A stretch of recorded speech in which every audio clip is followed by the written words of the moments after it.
Bayangkan, sebuah kota yang terkepung dari darat, laut, dan udara. Air habis, makanan tak ada, obat-obatan tinggal sisa. Namun, di saat harapan tinggal sehelai benang, langit tiba-tiba terbuka. Pertolongan itu datang.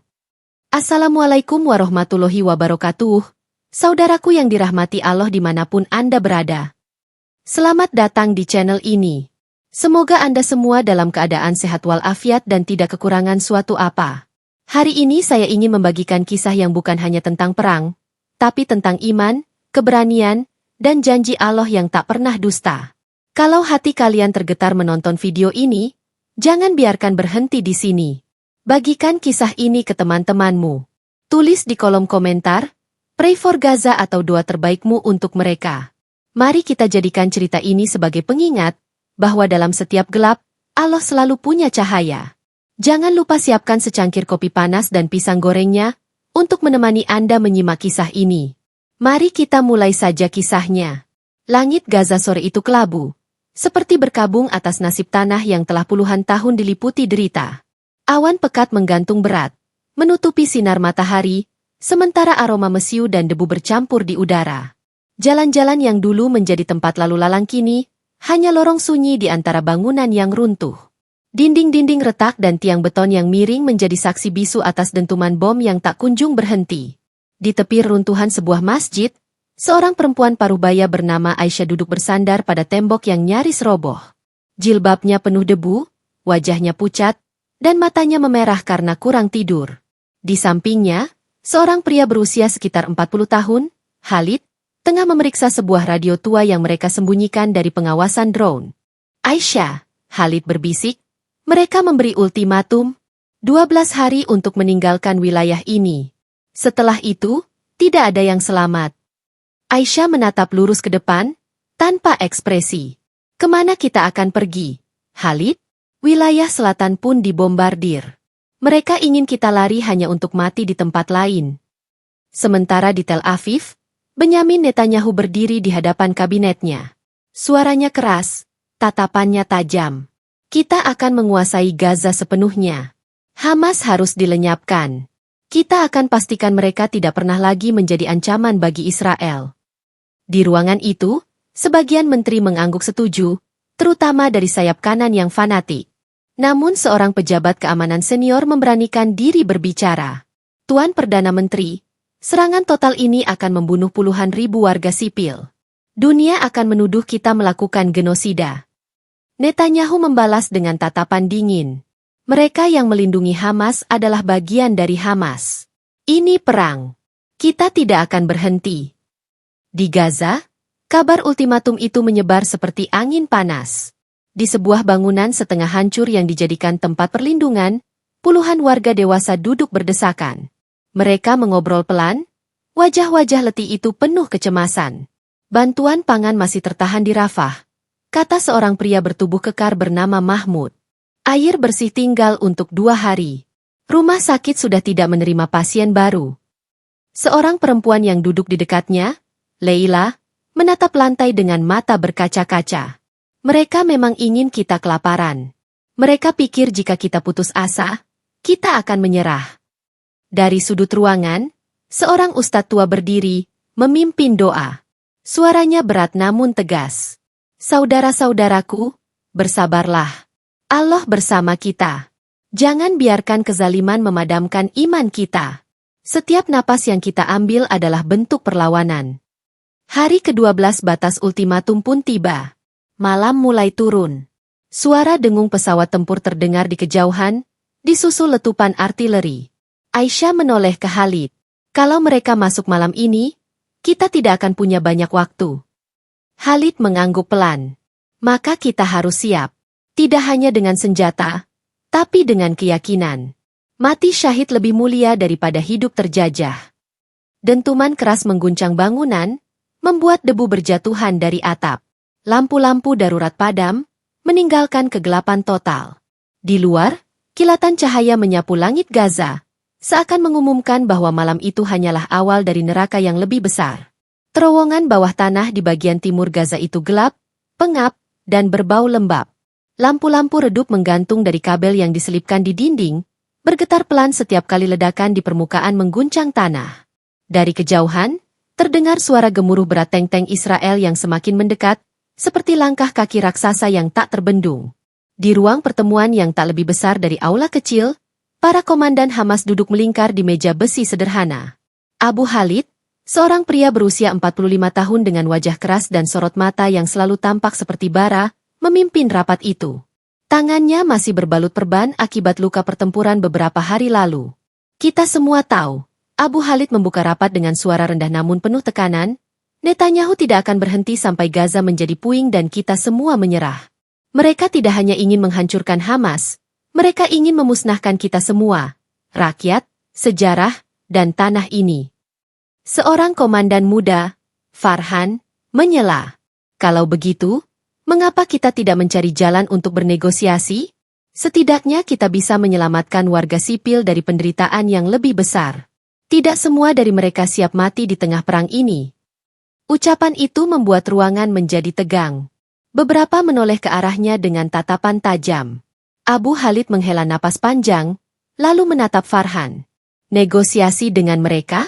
Saudara, kau tahu sendiri hasilnya. Mereka akan datang dengan janji gencatan senjata, tapi esoknya mereka akan kembali dengan bom yang lebih besar. Dari ujung meja, seorang pemimpin spiritual Hamas, Syekh Umar, menunduk lalu angkat bicara. Suaranya lembut, namun setiap katanya mengandung berat keyakinan. Kita memang dihadapkan pada pilihan yang sulit. Menyerah demi menyelamatkan jiwa atau bertahan demi menjaga kehormatan. Tapi ingatlah, kehormatan yang kita lepaskan hari ini akan menjadi dosa yang diwariskan pada generasi setelah kita. Sejenak hening. Hanya terdengar bunyi tetesan air dari langit-langit terowongan. Mahmud, komandan senior yang duduk di samping Abu Khalid, memukul meja dengan kepalan tangannya. Kita tidak punya cukup senjata untuk perang terbuka. Persediaan amunisi kita tinggal separuh. Makanan untuk pejuang hanya cukup 3 hari. Dan pasukan Israel membawa tank Merkava, didukung pesawat F-35. Bagaimana kita bisa menahan invasi mereka? Abu Khalid menatapnya lurus-lurus. Dengan apa yang selalu kita miliki, Mahmud, iman dan strategi. Mereka punya kekuatan, kita punya kesabaran. Mereka datang dari langit, kita menyerang dari tanah.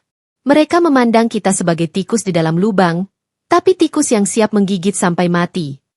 Ledakan besar mengguncang terowongan, membuat lampu bergoyang liar. Beberapa pasir dan batu kecil berjatuhan dari dinding. Semua refleks menunduk. Setelah getaran mereda, Farhan berbicara lagi, kali ini lebih tenang. Aku bukan pengecut. Aku juga ingin melawan. Tapi jika kita terus begini, kita akan kehilangan semua orang. Apakah kemenangan berarti jika kita berdiri di atas kuburan seluruh rakyat kita? Syekh Umar menatap Farhan dengan mata teduh. Anakku, kemenangan sejati bukanlah hanya pada hidupnya tubuh, tetapi hidupnya ruh dan martabat. Jika kita mati mempertahankan kebenaran, itu bukan kekalahan, itu kemuliaan. Suasana rapat memanas ketika seorang kurir masuk tergesa-gesa. Nafasnya terengah-engah, wajahnya pucat. Abu Khalid, laporan dari Intel, pasukan Israel mulai mengarahkan artileri ke bagian timur dan utara. Mereka juga menurunkan pasukan khusus di beberapa titik. Mereka akan menyerang dari 3 sisi sekaligus. Abu Khalid menegakkan tubuhnya. Berapa waktu yang kita punya? Paling lama, 2 hari. Ruangan kembali terdiam. Semua tahu itu berarti waktu untuk bersiap hampir habis. Abu Khalid lalu berdiri, berjalan mengelilingi meja, menatap satu persatu wajah yang duduk di sana. Kalian semua di sini adalah pemimpin. Dan di luar sana ribuan orang menunggu keputusan kita. Jika kita memilih bertahan, kita harus siap mati. Jika kita memilih mundur, kita harus siap melihat Gaza hilang dari peta. Aku tidak akan memaksa kalian. Tapi aku tidak akan menyerah. Lebih baik jasadku hancur di tanah ini daripada hidup di tanah asing dengan rasa malu. Mahmud mengangguk mantap. Kalau begitu, kita siapkan jebakan terowongan. Mereka pikir mereka bisa masuk dengan tank, kita akan buat mereka tenggelam dalam tanah Gaza. Syekh Umar menutup rapat dengan doa. Semua berdiri, membentuk lingkaran. Suaranya bergetar namun penuh keyakinan. Ya Allah, Engkau tahu kami bukan pasukan terkuat. Engkau tahu kami lemah di hadapan musuh kami. Tapi kami tidak ingin hidup dalam kehinaan. Kokohkan langkah kami, tetapkan hati kami, dan terimalah kami jika Engkau memanggil kami pulang sebagai syuhada. Amin, jawab mereka serempak. Suara itu menggema di lorong-lorong terowongan. Di permukaan, malam mulai turun. Ledakan sesekali menerangi langit Gaza seperti kilatan petir neraka. Di dalam terowongan, para pejuang Hamas mulai mempersiapkan senjata, memindahkan persediaan, dan memeriksa jalur pelarian bagi warga sipil. Abu Khalid berdiri di pintu keluar terowongan, menatap ke arah langit yang hampir seluruhnya ditelan asap. Datanglah, Netanyahu, gumamnya pelan. Kau akan tahu bahwa Gaza tidak akan pernah tunduk. Malam itu, Gaza seperti kota hantu. Di atas permukaan, jalan-jalan kosong, hanya sesekali terdengar derit besi dari pintu yang terbuka terkena hembusan angin. Lampu-lampu jalan sudah lama padam, meninggalkan kegelapan yang hanya sesekali ditembus cahaya merah oranye dari ledakan di kejauhan. Bau asap dan mesiu seperti menempel di kulit, menyusup ke paru-paru. Di dalam sebuah bangunan setengah runtuh yang dulunya adalah masjid, puluhan warga berkumpul. Mereka adalah para lelaki dan perempuan dewasa. Sebagian besar kehilangan rumah, sebagian lainnya kehilangan keluarga. Suara mereka pelan, hampir berbisik. Seakan takut kata-kata mereka akan terdengar oleh langit yang terus bergemuruh. Aisyah duduk bersila di lantai berdebu, memeluk tas kain kecil berisi pakaian seadanya. Di hadapannya, Leila, perempuan tangguh yang pernah menjadi perawat, tengah membagikan roti pipih yang sudah mengeras. Ambil ini, Aisyah. Kita tidak tahu kapan bisa makan lagi. Ujarnya sambil tersenyum pahit. Allah akan mencukupkan, jawab Aisyah pelan, mencoba menenangkan dirinya sendiri lebih dari orang lain. Pintu masjid berderit ketika Khalid masuk. Pakaian hitamnya penuh debu, wajahnya basah keringat. Pasukan Israel mulai mendekat dari utara. Mereka menembakkan artileri ke kawasan Jabalia. Banyak rumah hancur. Aku lihat ambulans, tapi bahkan mereka juga diserang. Katanya dengan nada marah bercampur getir. Seseorang di sudut ruangan berkata lirih, apakah ini akhir Gaza? Pertanyaan itu membuat semua terdiam. Hanya suara langkah seorang ustadz tua, Syekh Umar, yang maju ke tengah ruangan. Ia memandang semua yang hadir dengan tatapan yang penuh kelembutan namun tegas. Saudaraku, jika kita memandang ini dari mata dunia, memang semua terlihat gelap. Tapi Allah tidak menilai dari banyaknya pasukan atau senjata. Allah menilai dari hati yang tetap teguh di jalannya. Ia menghela napas, lalu menengadah. Mari, kita dirikan sholat malam ini. Kita jadikan doa kita sebagai benteng terakhir sebelum mereka masuk. Lampu darurat dinyalakan seadanya. Lantai yang penuh debu menjadi sajadah. Semua berdiri, mengangkat takbir. Suara, Allahu Akbar, bergema, bercampur dengan suara dentuman dari luar. Setiap sujud mereka diiringi getaran tanah, seakan bumi pun ikut berdoa. Saat doa kunut dibacakan, suara tangis mulai terdengar. Leila menutup wajahnya, bahunya bergetar. Khalid berdiri di sampingnya, matanya basah namun tetap tegak.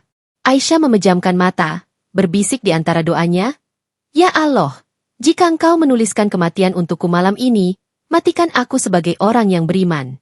Dan jika Engkau memberi kehidupan, jadikan itu untuk membela agamamu. Selesai sholat, mereka duduk melingkar. Syekh Umar membaca beberapa ayat dari Al-Quran dengan suara yang meski parau, tetap indah dan menenangkan. Dan janganlah kamu merasa lemah, dan janganlah bersedih hati, padahal kamulah orang-orang yang paling tinggi derajatnya, jika kamu orang-orang yang beriman. Quran Surah Ali Imran 139. Kata-kata itu seperti bara yang meniupkan kembali nyala di hati mereka. Mahmud, salah satu komandan lapangan yang hadir di masjid itu, berdiri. Mereka akan datang dengan senjata, tapi kita akan menyambut mereka dengan iman. Aku akan memimpin barisan di utara. Siapa yang siap ikut denganku? Beberapa tangan terangkat tanpa ragu. Khalid mengangguk. Aku ikut. Aisyah menatapnya, lalu berkata, kalau kau pergi, pastikan kau kembali. Gaza masih butuhmu. Khalid tersenyum tipis. Kalau aku tidak kembali, Berarti aku sudah pulang ke tempat yang lebih baik. Tiba-tiba, suara ledakan keras mengguncang masjid. Sebagian dinding yang retak runtuh, mengirimkan debu tebal ke udara. Semua batuk dan menunduk. Dari luar terdengar teriakan, mereka sudah masuk ke perbatasan Beit Hanoun. Waktu terasa semakin menipis. Syekh Umar berdiri. Suaranya mantap meski wajahnya pucat. Kalau malam ini adalah malam terakhir kita, biarkan dunia tahu bahwa Gaza tidak pernah menyerah. Allah menjadi saksi bahwa kita berpegang pada kebenaran hingga akhir. Malam itu, sebagian pergi untuk bersiap di garis depan, sebagian tetap bertahan di masjid untuk merawat yang terluka dan terus berdoa. Dentuman demi dentuman terus mengisi udara. Tapi di antara semua itu, gema takbir dan doa tak pernah berhenti. Di luar, langit Gaza memerah, seakan neraka turun ke bumi. Di dalam, hati mereka justru semakin teguh. Mereka tahu, badai besar akan datang. Tapi mereka juga tahu, badai itu takkan memadamkan cahaya iman yang telah menyala di dada mereka. Langit Gaza belum sempat cerah ketika fajar itu disambut suara menggelegar. Bukan adzan subuh yang biasanya menenangkan, tapi deru tank, raungan jet tempur, dan hantaman artileri yang menggetarkan bumi. Udara dipenuhi bau mesiu yang menyengat, bercampur dengan debu dan serpihan beton yang beterbangan. Khalid berlari melintasi lorong sempit di antara bangunan setengah runtuh. Tangannya memegang senjata. Wajahnya tertutup kain hitam kecuali mata yang menyala penuh tekad. Di belakangnya, beberapa pejuang Hamas bergerak cepat, masing-masing membawa persenjataan seadanya. Sebagian hanya senapan tua, sebagian lagi peluncur roket buatan sendiri. Posisi di utara sudah jebol. Mereka masuk lewat Beit Hanoun dan Jabalia. Teriak Mahmud lewat radio kecil. Khalid berhenti sejenak, menatap ke arah asap tebal yang membubung dari kejauhan. Bismillah, kalau ini saatnya, kita akan berdiri di sini. Ia memberi isyarat dengan tangan, memerintahkan timnya menyebar. Di salah satu gedung bertingkat yang sudah nyaris roboh, Aisyah dan Leila sedang menyiapkan pos medis darurat. Suara tembakan terdengar semakin dekat, tapi mereka tetap fokus membersihkan luka-luka para pejuang yang baru kembali dari garis depan. Leila menatap Aisyah, kita mungkin tidak akan selamat hari ini. Aisyah menjawab tanpa menoleh, tangannya sibuk membalut luka seorang pria yang punggungnya sobek terkena pecahan peluru. Kalau ajal datang, itu kehendak Allah. Tapi sampai saat itu tiba, kita tetap berjuang. Dari pengeras suara masjid yang masih berdiri, terdengar suara Syekh Umar. Meski tembakan menggema di segala arah, suaranya tetap mantap. Wahai orang-orang beriman, bersabarlah dan kuatkanlah kesabaranmu. Tetaplah bersiap siaga, dan bertakwalah kepada Allah, agar kamu beruntung. Quran Surah Ali Imran 200. Kata-kata itu seperti mengisi ulang keberanian di dada semua yang mendengarnya. Ledakan keras menghantam tak jauh dari posisi Khalid. Gelombang panas menyapu wajahnya, debu tebal membuat pandangannya kabur. Dari balik asap, muncullah siluet tank Merkava yang merayap maju. Di belakangnya, puluhan tentara Israel bergerak rapi, lengkap dengan peralatan tempur canggih. Sekarang, teriak Khalid. Dua pejuang yang bersembunyi di atap melepaskan tembakan roket. Ledakan mengoyak udara, menghantam sisi tank dan membuatnya terhenti sejenak. Namun, serangan balasan datang cepat. Mortir menghantam bangunan tempat para pejuang bersembunyi, mengubahnya menjadi puing. Jeritan terdengar. Salah satu rekan Khalid tergeletak dengan dada berdarah. Khalid berlutut di sampingnya, menekan luka itu. La ilaha illallah, ucapkan. Pejuang itu tersenyum samar, mengucap kalimat syahadat sebelum napasnya berhenti. Khalid menutup matanya sebentar, lalu berdiri lagi, marahnya membakar. Di pusat kota, Mahmud memimpin barisan kecil untuk menghadang pasukan yang mencoba mengepung. Mereka bergerak dari lorong ke lorong, menggunakan pengetahuan akan jalan sempit Gaza sebagai keuntungan. Granat dilemparkan dari atap, tembakan dilepaskan dari jendela, membuat pasukan Israel terpaksa bergerak lambat. 1-2 tank Merkava berhasil diledakkan oleh ranjau yang telah mereka tanam sebelumnya di jalan-jalan yang akan dilewati oleh pasukan Zionis. Sementara itu, di pos medis, situasi semakin kacau. Gelombang pengungsi masuk membawa korban luka baru. Aisyah mulai kehabisan perban dan obat-obatan. Kita tidak punya cukup suplai, teriaknya pada Leila. Leila, sambil menahan air mata, berkata, Kita lakukan yang kita bisa. Allah tahu kita berusaha. Tiba-tiba, suara keras mengguncang pos medis. Sebuah misil menghantam bangunan di seberang jalan, membuat dinding retak dan kaca berjatuhan. Semua tiarap. Debu memenuhi udara, membuat mereka batuk. Aisyah menoleh, melihat keluar, dan matanya membeku. Pasukan Israel sudah terlihat hanya 2 blok jauhnya. Di radio, suara Khalid terdengar serak. Aisyah, kalian harus pergi. Mereka sudah terlalu dekat. Tapi Aisyah hanya menjawab singkat. Tidak, kami tidak akan meninggalkan yang terluka. Langit semakin gelap meski matahari sudah tinggi, tertutup asap hitam. Suara takbir mulai menggema dari beberapa titik di kota. Pejuang-pejuang yang masih bertahan memanggil nama Allah di tengah desingan peluru. Khalid, dengan napas berat, memimpin serangan terakhir ke arah konvoi militer yang mencoba menerobos ke pusat kota. Mereka tahu ini mungkin tidak akan menghentikan seluruh invasi. Tapi setiap detik yang mereka tahan berarti memberi waktu bagi yang lain untuk selamat. Dari kejauhan, suara Syekh Umar kembali terdengar, kali ini lebih lantang. Berapa banyak kelompok kecil yang mengalahkan kelompok besar dengan izin Allah? Dan Allah bersama orang-orang yang sabar. Quran Surah Al-Baqarah 249. Pertempuran itu berubah menjadi mimpi buruk. Tembakan tanpa henti. Ledakan yang membuat tanah bergetar, jeritan korban bercampur takbir pejuang. Gaza terbakar. Namun di tengah semua itu, satu hal tetap tak bisa dipadamkan. Keyakinan bahwa meski mereka kalah di mata dunia, mereka menang di sisi Allah. Dan malam itu, Gaza bersiap memasuki hari yang lebih gelap lagi. Senja di Gaza malam itu bukan keindahan yang biasa. Langit bukan memerah karena matahari tenggelam, melainkan karena api dan ledakan yang terus membakar di berbagai sudut kota. Asap tebal membentuk tirai hitam yang menutup pandangan. Cahaya lampu mati total.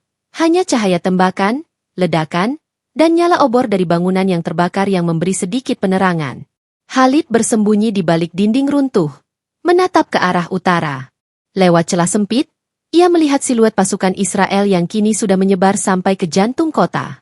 Gerakan mereka rapi, dilindungi oleh kendaraan lapis baja yang menggilas puing-puing tanpa peduli ada mayat atau bukan di bawahnya. Stok amunisi tinggal separuh. Lapor Mahmud yang muncul dari lorong gelap. Nafasnya berat, wajahnya berlumur debu. Khalid mengangguk. Kita tidak mundur malam ini. Kalau mereka ingin pusat kota, mereka harus melewati kita.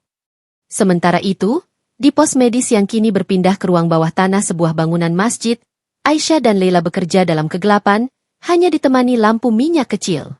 Mereka sudah kehabisan hampir semua peralatan medis. Luka-luka parah kini hanya bisa dibalut seadanya, dan banyak yang hanya bisa menunggu takdir. Aisyah, bisik Leila, aku mendengar pasukan mereka sudah di dekat pasar lama. Kalau mereka tembus, kita akan terjebak di sini. Aisyah menghentikan tangannya sebentar, menatap mata Leila.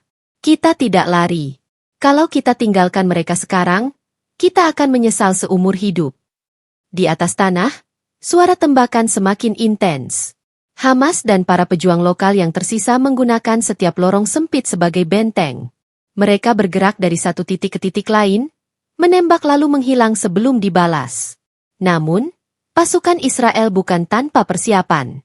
Drone terbang rendah, melacak gerakan mereka, dan setiap koordinat yang terdeteksi langsung dihujani mortir. Ledakan besar mengguncang pusat kota, membuat seluruh kaca yang tersisa pecah serentak. Debu dan serpihan beterbangan seperti badai kecil. Mahmud tersungkur, darah mengucur dari pelipisnya. Khalid berlutut di sampingnya. Bertahan, saudaraku. Mahmud tersenyum tipis, suaranya lemah. Jangan sia-siakan malam ini, kita bertarung sampai akhir. Napasnya semakin berat, lalu terhenti. Khalid memejamkan mata sejenak, menahan amarah yang mendidih. Ia mengangkat senjata dan kembali maju, berlari di bawah hujan peluru sambil meneriakkan takbir. Tak jauh dari sana, Syekh Umar berdiri di atap masjid yang separuhnya sudah hancur. Dengan pengeras suara yang entah bagaimana masih berfungsi, ia melantunkan ayat. Janganlah kamu mengira bahwa orang-orang yang gugur di jalan Allah itu mati. Bahkan mereka itu hidup di sisi Tuhannya dengan mendapat rezeki. Quran Surah Ali Imran 169. Suara itu menggema di tengah suara perang, memberi kekuatan terakhir bagi mereka yang hampir kehabisan tenaga. Pasukan Israel kini sudah hanya beberapa ratus meter dari pos medis bawah tanah. Suara rantai tank dan teriakan komando dalam bahasa Ibrani terdengar jelas. Leila menatap Aisyah. Kalau mereka masuk, kita semua. Tiba-tiba, ledakan besar mengguncang di luar. Lorong sempit yang menuju pos medis tertutup oleh reruntuhan bangunan yang ambruk. Mereka aman, untuk sementara. Tapi itu juga berarti mereka terperangkap di dalam. Di luar, Khalid dan timnya melakukan manuver terakhir. Mereka menyerbu ke arah konvu pasukan, menembakkan semua yang tersisa tanpa memikirkan mundur. Suara takbir bercampur teriakan perang.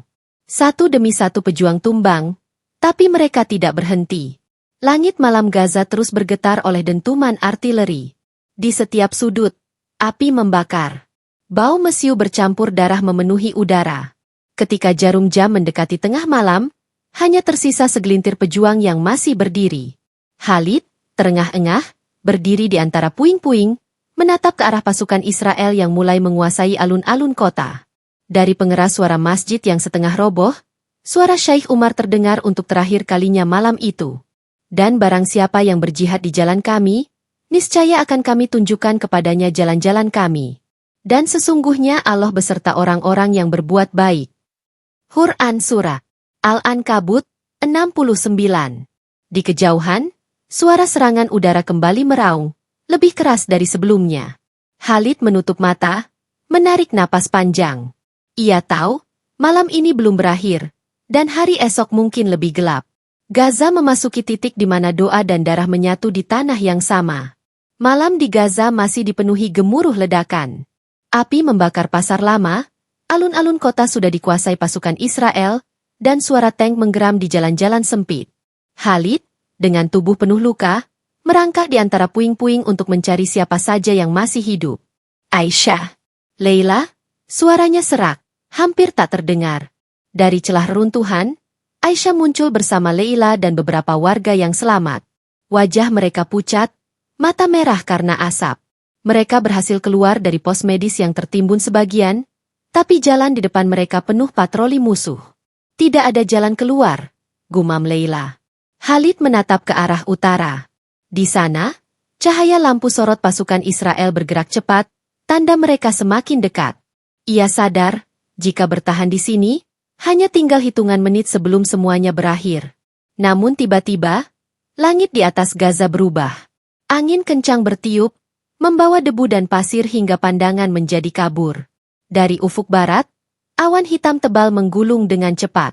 Guruh menggelegar, meskipun musim itu biasanya kering tanpa hujan. Apa ini? Tanya seorang pejuang muda, matanya membelalak. Hujan deras tiba-tiba turun, menghantam tanah dengan derasnya. Dalam hitungan detik, lorong-lorong sempit berubah menjadi aliran lumpur. Tank-tank yang tadinya melaju lancar kini tergelincir. Roda rantainya tersangkut di puing dan lumpur yang makin tebal. Drone-drone yang melayang rendah berjatuhan satu persatu. Sinyalnya terganggu oleh badai petir yang aneh ini.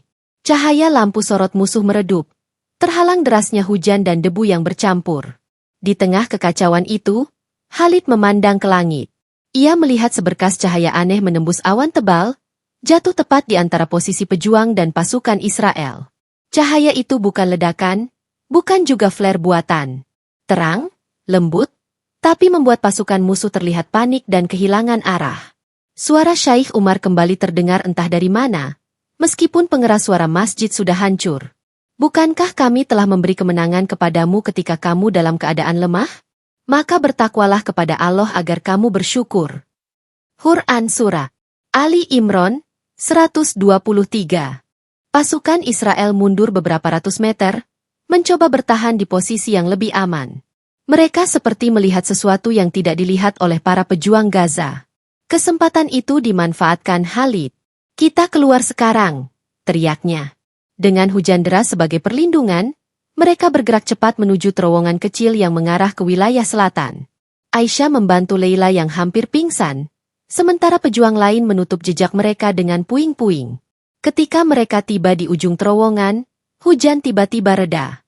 Langit menjadi jernih. Bulan purnama bersinar terang di atas Gaza yang kini setengahnya sudah hancur.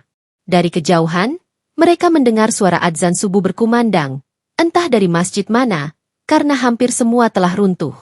Khalid menatap ke arah cahaya bulan, lalu berbisik, pertolongan Allah tidak pernah terlambat. Malam itu, sisa-sisa pejuang Gaza selamat, bukan karena kekuatan senjata, tetapi karena sesuatu yang tak dapat dijelaskan, seolah langit sendiri turun untuk melindungi mereka. Namun, perang belum berakhir. Di ufuk timur, suara mesin perang kembali terdengar, menandakan ujian yang lebih besar masih menanti. Gaza berdiri di antara kehancuran dan harapan. Dan di tengah semua itu, keyakinan kepada Allah tetap menjadi satu-satunya cahaya yang tidak pernah padam. Mungkin kita tak berada di Gaza, tapi doa dan kepedulian kita bisa menembus jarak.